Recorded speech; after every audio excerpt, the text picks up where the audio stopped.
The వో of God. ఈ video చివరి వరకు చూడండి. దేవుని ఆశీర్వాదాలు పొందండి. దేవుని నామములో మీకు నా హృదయపూర్వక వందనములు. మిమ్మల్ని మీ కుటుంబమును దేవుడు బహుగా ఆశీర్వదించునుగాక. ఈరోజు మీ రాకపోకలి యందు మీరు చేసే ప్రతి పనిలోనూ దేవుడు మీకు తోడుగా ఉండునుగాక.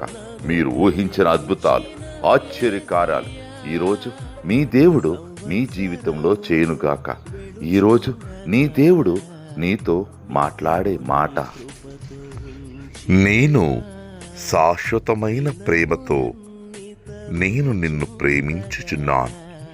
ఇర్మియా 31:3. I have loved you with an everlasting love. Jeremiah chapter 31:3. సంవత్సరములు వెళుచుండగా నిత్యము నీ కృపతో ఉంచితివా. దినములన్నీ తరుగుచుండగా నీ దయతో నన్ను కాచి